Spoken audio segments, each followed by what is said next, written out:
आजचा आपण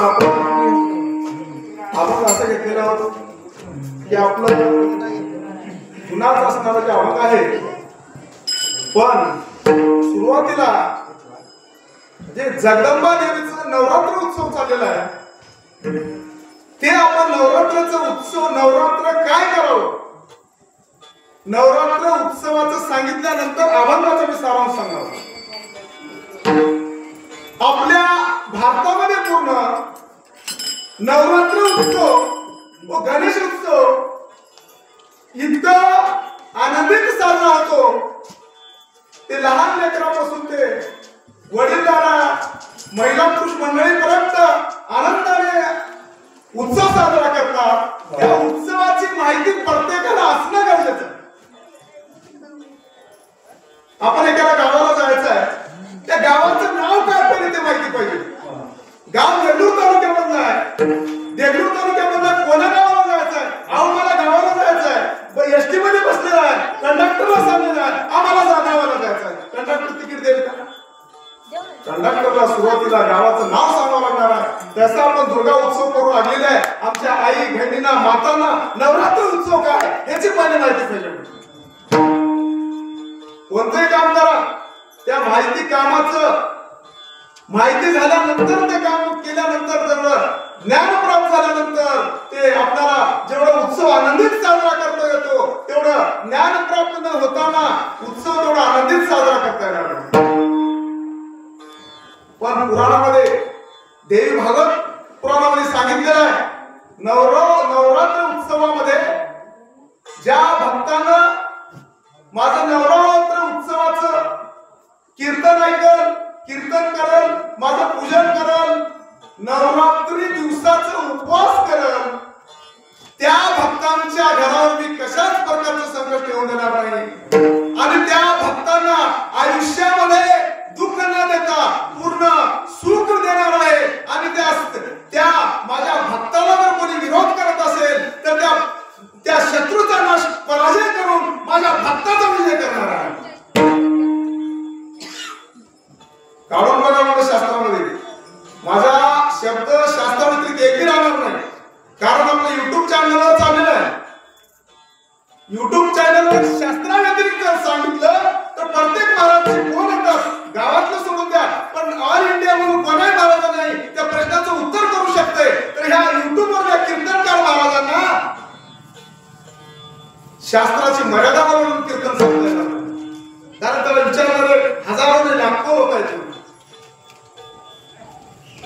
तर असा असणार या ठिकाणी सत्य गणेश जिव्हाळा चॅनलवर आपले हे कार्यक्रम दुर्गा माता कामाडीवाडीचे चाललेला आहे. म्हणून दुर्गा मातेने सांगितलेलं आहे, ज्या भक्तांना माझा उत्सव करेल, माझा उपवासच का करावं, देवीला 9 दिवसच का बसवावं. माहिती आहे का आपल्याला? माहिती आहे म्हणून तुम्हाला प्रश्न विचारला नाही. हे माहिती राहणं साहजिक आहे. कारण कोणतंही कार्य करा त्याचा माहिती पाहिजे पहिले. म्हणून ह्या नवरात्र उत्सवामध्ये देवीची जी 9 दिवस स्थापना काय करतात आणि 9 दिवस झाल्यानंतर विजयादशमी दिवशी ज्या दुर्गा माता मूर्तीचं विसर्जन काय करतात याची आपल्याला माहिती पाहिजे. तर ज्या ठिकाणी आपण सुरुवातीला सांगू, देवी भागवत पुराणामध्ये सांगितलेलं आहे की या देवीनं 9 दिवस उपवास करून महिषासुर राक्षसांना माजलेला होता. महिषासुर राक्षसाचा नाश करून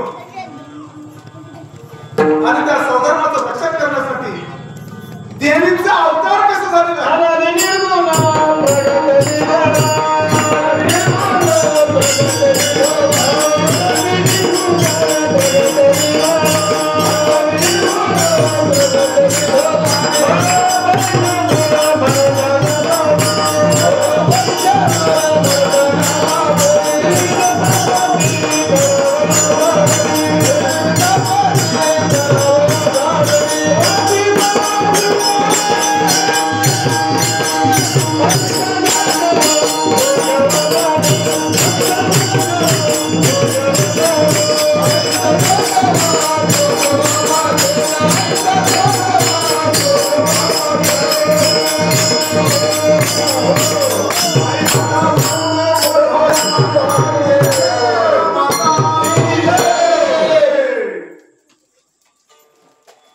सुरुवातीला आपण दुर्गा देवीची निर्मिती कशी झाली आणि त्या महिषासुर राक्षसाची निर्मिती कशी झाली आणि दुर्गा मातानं महिषासुर राक्षसाला का मारलं आणि दुर्गा देवीला अवतार काय घ्यावं लागलं त्याची आपण सुरुवातीला कथा सांगणार आहोत. जेव्हा महिषासुराच्या असुरी म्हणजे राक्षस वंशामध्ये जन्मलेला होता महिषासुर. महिषासुराच्या बापानं असा तपश्चर्या करू लागलं की त्याला मर्त्यलोक, स्वर्गलोक, पाताळलोक ही तिन्ही राज्ये काबीज करावं असं महिषासुराच्या वडिलांना वाटू लागलं. तेव्हा त्या महिषासुरांना प्रसन्न त्या अग्निदेवाला प्रसन्न करून येण्यासाठी महिषासुरानं पाण्यामध्ये एक पायावर उभारून तपश्चर्या करू. जास्त पुण्य करण्याला आवडायला ध्यानात ठेवा, हे कलियुग आहे. खरं सांगायचं बा लवकर पटणार नाही, खोटं पटणार नाहीये. गोड आहे ते कडू लागलेलं आहे, कडू आहे ते गोड लागलेलं आहे. पण शेवटी गीतेमध्ये सांगितलेलं आहे लोक किती भी बोलले काय, किती भी जर चालले का, सत्य परेशान है मगर सत्य पराजय नहीं है. भगवान के पास देर है मगर अंधेर नहीं है. सत्य सोडायचं जर डोळा वाकडा केला चालेल. देवाने सांगितलेलं आहे मी दृष्टी करीन वाकडी तरी पाणीच ब्रह्मांडाची उतरणी. जगाचा डोळा आपला वाकडा होण्यात चालतंय, देवाचा डोळा वाकडा होऊ नका. ऐका तरी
ऐका कलीचे महिमान करती संतांचे हेळण.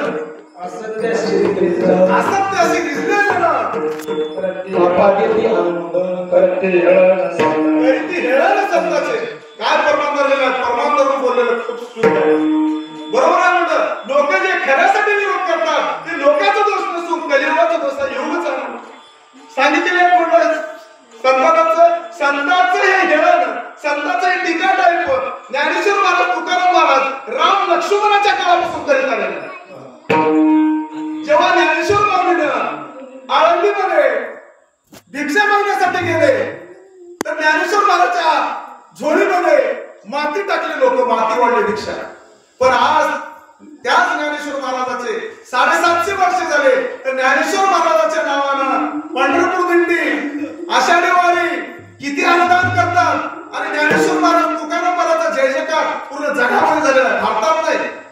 हे भारतामध्ये महाराष्ट्र आहे, संतांची भूमी आहे. महाराष्ट्रामध्ये जेवढे संत होऊन गेले तेवढे कोण्या जगात नाही, भारतात होऊन गेलेले नाही. म्हणजे महाराष्ट्र संतांची भूमी आहे. म्हणून ज्ञानेश्वर महाराजाच्या नावावर हजारो लोक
देवीचं चरित्र नंतर मी घे म्हटलं नंतर या हातात नंतर देवीचं चरित्र महत्वाचं आहे.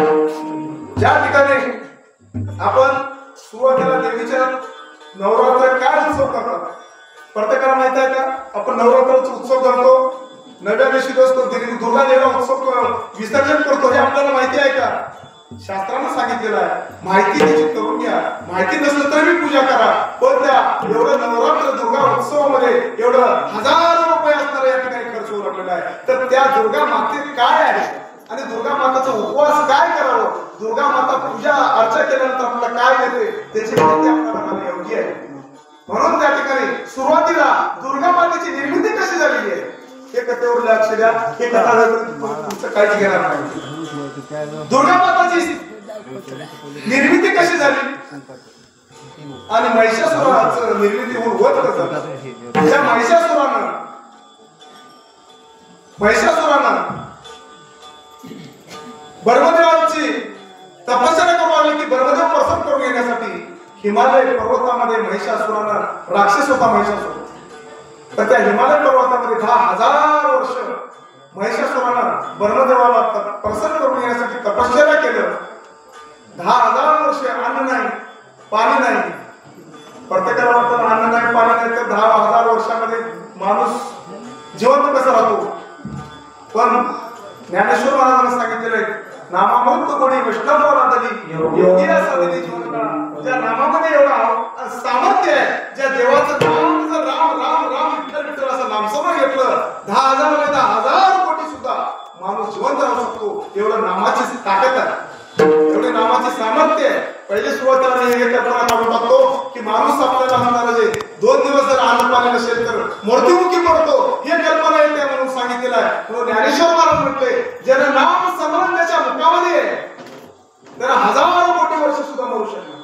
म्हणून त्या ब्रह्मदेवाचं जेव्हा तपश्चर्या केलं ब्रह्मदेवाला प्रसन्न झाले आणि ब्रह्मदेवाला महिषासुराला सांगितलं महिषासुरा राक्षसा तुला मी प्रसन्न झालेला आहे, तुला काय वर मागायचं ते माग. तेव्हा त्या राक्षसानं ब्रह्मदेवाला असं वर मागितलं ब्रह्मदेवा मला असं वर दे या पृथ्वी तलावर कोणी मला माणूस मारू नये, माणसानं मारू नये, लहान लेकरानं मारू नये, स्वर्ग मृत्यू पाताळामधून देव सुद्धा मारू नये असं मला वरदान दे. ब्रह्मदेव काय म्हणलं देव भक्तीमध्ये येणं होते म्हणलं. हे भक्ती लोकांना दाखवायची नसते, भक्ती करायची असते. उजेडात होते पुण्य अंधारात पाप, ज्यांच्या ते कर्तव्याचे माप. उजेडात पुण्य करून अंधारात पाप केल्यानंतर देव जैसे ज्यांचे कर्म त्याचे फळ देतो. आपलं चित्रगुप्त आहे, आपण काय केलं त्याला माहिती आहे. आपण मृत्युमुखी पडल्यानंतर कधी हिशोब द्यावा लागणार आहे. कोण्या ठिकाणी काय काय केलेलं आहे, पुण्य किती झालेलं आहे, पाप किती झालेलं आहे, भगवंताच्या कार्यात किती अडथळा केलेला आहे, किती पट्टे दिलेला आहे, किती सहकार्य केलेलं आहे, भक्ती मनातून केलेला आहे का दांभिक भक्ती केलेला आहे. तर दांभिक भक्ती उपयोगाला येणार नाही. म्हणून अशा स्तराच्या ठिकाणी त्या ब्रह्मदेवाला प्रसन्न झालं. ब्रह्मदेवाला नाईलाज तथास्तु म्हणून ज्या ठिकाणी ब्रह्मदेव एवढा खुश झाला आणि हसायला सुरुवात केली. ब्रह्मदेवाने म्हटलं अरे म्हणलं तुला मृत्यू मी अरे जन्म म्हटल्यावर मृत्यू अटळ आहे. प्रत्येकाचा जन्म म्हटल्यानंतर मृत्यू अटळ आहे. मृत्यू नाही ते जगात कोणी नाही.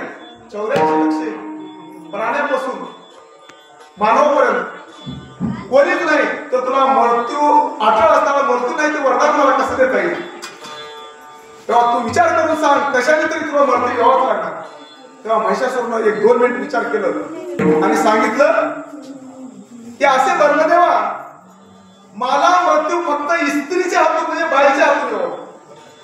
म्हणजे महिषासुरानं असे विचार केला की बाई अशी आहे की पुरुषापेक्षा भांडण खेळण्यामध्ये ताकद कमी आहे.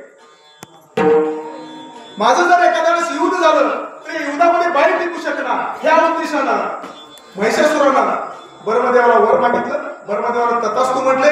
तेव्हा त्या महिषासुरानं खुश झालं आणि महिषासुर राक्षस खुश होऊन पृथ्वी तलावर पहिले सुरुवातीला जे देवाची पूजा करत होते, तीर्थयात्रेला जात होते, नामा टिळक गंध कीर्तन प्रवचन करत होते, अशा ठिकाणी जाऊन त्याला खतम करणार. असं म्हटल्यानंतर सत्ता होणार नाही, तीर्थयात्रा कोणी करणार नाही. पृथ्वी तलावले मोठे मोठ्या राजाला असताना विजय मिळवला. तर मोठमोठे राजे मिळवले, मोठमोठ्या राजाचा विजय झालं.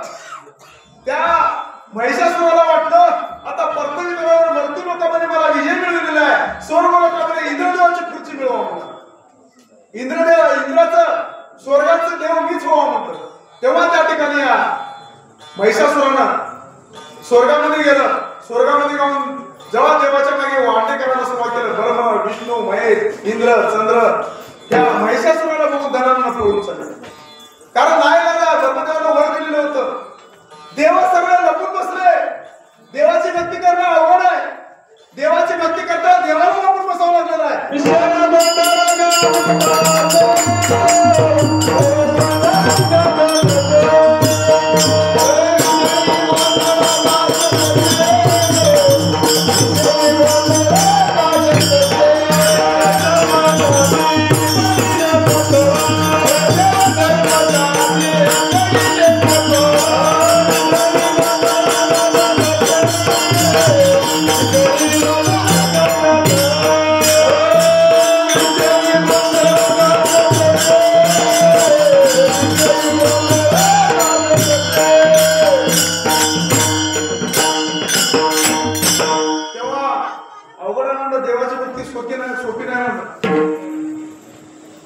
म्हणून परमार्थ हे लोहे लेकराचे खेळ. ज्ञानेश्वर महाराज म्हणले लेकराचे खेळ नाही म्हणलं. परमार्थ करण्यामध्ये लय अडचणी येतात, पण त्या अडचणीमधून ज्याला अडचण पार करून यशस्वी परमार्थ करतो अशाला भगवंत शेवटी यशच देतो. त्याला अभ्यास दिलं नाही आणि पुढे देणार नाही. तर अशा ठिकाणी ज्या ब्रह्मदेवानं सर्व देव लपून बसू लागले, देवा जेव्हा लपायला सुरुवात केली तेव्हा सर्व वर्ती लोकांमध्ये काही शिल्लक राहिलेले जे ऋषी मंडळी संत होते ते देवाकडे गेले. देवाला कोण्या असताना जंगलामध्ये पळून लपू लागले, कोण्या गुहेमध्ये लपू लागले आणि जाऊन असताना जे ब्रह्मदेवाला काही 5-50 शिल्लक राहिले जाऊन प्रार्थना केली की अशा ब्रह्मदेवा ह्या असताना जे वर दिलास म्हणलं अशा महिषासुराला तरी स्वर्ग मृत्यू पाताळ पूर्ण लयाला जायची वेळ आलेली आहे. काहीतरी याच्यातून मार्ग का? ब्रह्मा विष्णू महेश ब्रह्मदेवाने पृथ्वीची निर्मिती केलेली आहे मानवाची. विष्णूचं काम पालन करणं आहे. म्हणून त्या ठिकाणी त्या ब्रह्मदेवाला विनंती केला तर ब्रह्मदेवाला सांगितलं काय हरकत नाही म्हणलं, मी असं वर दिलेलं आहे की पर्याकाने स्त्रीच्या बैठक झाली म्हणून देवाच्या स्वर्गामध्ये सर्व ब्रह्म विष्णू महेश इंद्र चंद्र सूर्य आणि बैठकीमध्ये ठराव करून काय करावं महिषासुराचा वध कसा करायचा. तेव्हा असणारा त्या ठिकाणी ज्या ह्याच्यामध्ये महादेवाने विष्णूने दोघं करू लागले. महादेवाने म्हटलं माझ्या पार्वतीला जर महिषासुराबरोबर युद्ध करायला पाठवलं, महिषासुराच्या ताकदीमुळं 10,000 वर्षाची तपश्चर्या असल्यामुळं माझी पार्वती ह्या युद्धामध्ये टिकणार नाही. तेव्हा विष्णूने विचार केला, महादेवाला म्हटलं माझ्या लक्ष्मीला अर्धांगीला पाठवलं चालेल का? तेव्हा विष्णूने सुद्धा म्हटलं, महादेव विष्णू दोघं विचार केले पार्वती पाठवलं तर युद्धामध्ये सक्सेस होणार नाही आणि या लक्ष्मीलाही पाठवलं तर त्या ठिकाणी युद्धामध्ये सक्सेस होणार नाही. तर ह्या ठिकाणी असताना या ठिकाणी आपण असं करून म्हणलं की नवीन एक दुर्गा देवी म्हणून नवीन निर्मिती करू म्हणून ब्रह्मा विष्णू महेश सर्व एकत्र बैठक झाले आणि सर्वजण आपल्या जे ताकद होती ते ताकद असं असताना या ठिकाणी आपल्या शरीरातून बाहेर काढून त्या ठिकाणी ब्रह्मा विष्णू महेश इंद्रदेव चंद्रदेव कुबेर हेम सर्वजण असताना या ठिकाणी त्या एक स्त्रीचं स्वरूप तयार होण्यासाठी आपल्या अंगातली शक्ती त्या स्त्रीमध्ये टाकले आणि त्याच्यामध्ये असणारे जे वाघावर बसून दुर्गा देवी म्हणून सुंदर स्त्री असणाऱ्या या ठिकाणी निर्मिती झाली आणि त्या स्त्रीला वाघावर बसल्यावर त्या अग्नी म्हणल्यानंतर त्या स्त्रीचं डोळे आणि तिसरा डोळा अग्नीने दिलं, वाघामध्ये देवीचे कान दिलं आणि या कुबेराला असणाऱ्या या ठिकाणी अनेक असणाऱ्या या ठिकाणी दागिने दिले म्हणून देवीच्या अंगावर दागिने आहेत म्हणून नेकलेस गंटन पायात वाळे हे सर्वजण दिलं. हे माहिती केसाला प्रधान केलं म्हणजे प्रत्येक देवानं प्रत्येक अवयव देऊन तिची निर्मिती झाली आणि सर्व देवांना हात जोडून देवीला स्तवन करू लागले, प्रार्थना करू लागले. तिचं नाव दुर्गा माता ठेवलं. दुर्गा माता ह्या स्वर्ग मृत्यू पाताळ आता हे असुर राक्षसांना आधार मानलेला आहे. देवालाच परायची वेळ आली तर माणसाला